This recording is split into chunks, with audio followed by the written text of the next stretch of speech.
Disa këngëtarë të tjerë shkodran që kanë lënë disqe nga profesor Ferit Bala në këngat e këngëtarë shkodran. Si që kemi theksuar edhe në hyrje, në Institutin e Kulturës Popullore, në Tiranë dhe në Muzeumin Historik të Shkodrës, janë të ruajtura disa disqe me këngë popullore shkodrane, bile relike të tilla ka akoma në Shkodër. Shembulli i fundi i shëndesha ishin një 30 e ca disqe të vjetra të viteve 30, që zoti Gjergj Liçeiza kishte bler nga një familje. Disqet ishin të ruajtura shumë mirë, por edhe gramafoni manual Columbia ishte në gjendje pune shumë të mirë dhe me një kualitet dëgjimor shumë të pastër.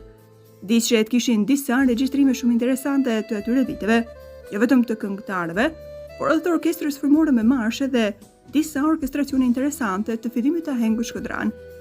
Të gjithë këngëtarët e kohrave të vjetra, siç kemi theksuar edhe pak më lart, duke na sjellur regjistrimet e tyre deri në kohën tonë, na kanë bërë një shërbim shumë të madh sepse krijuan mundësinë e ruajtjes dhe të konservimit të trashëgimisë tonë kombëtare, që për atë kohë mundësitë ishin shumë të kufizuara dhe me shpenzime shumë të mëdha nga ana financiare, që edhe për vende shumë të zhvilluara se sa vendi ynë, ishin nganjëherë të papërballueshme dhe të parealizueshme. Prandaj në një farë mënyre, gjesti i këngëtarëve dhe instrumentistëve të ahengut ishte një gjest patriotik, sikurse edhe ai zoti Liçeiza në aspektin e gjetjes e të ruajtjes së kësaj pasurie të gramafonit Columbia dhe disqeve të kësaj firme, me një tingëllim shumë të pasur, gjë e cila na mundson që ata interpretime t'i komentojmë edhe më mirë, duke nxjerrë vlerat e tyre interpretative më saktë e më mirë në dritë. Ato veçorënësisë që janë një dokument i gjallë e interpretimit të këngëtarëve të vjetër, ndër këto disqe gjejmë të dokumentuar edhe nivelin, manierat, stilet e këtyre ekzekutimeve. Na japin mundësinë e komentimit të teknikave vokale që kanë patur këto këngëtarë, karakteret vokale që kanë përfaqësuar ato e tjerë.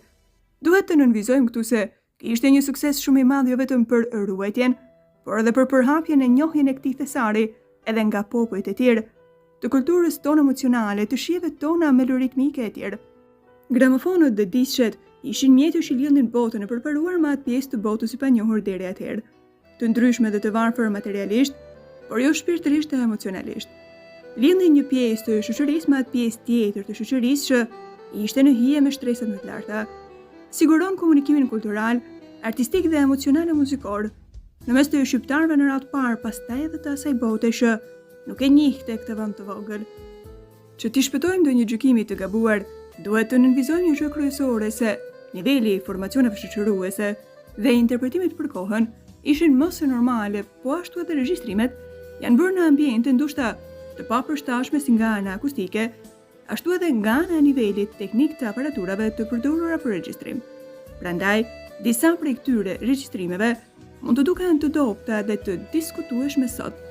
Le të shikojmë gjërat ashtu si na u paraqiten gjatë këtyre dëgjimeve.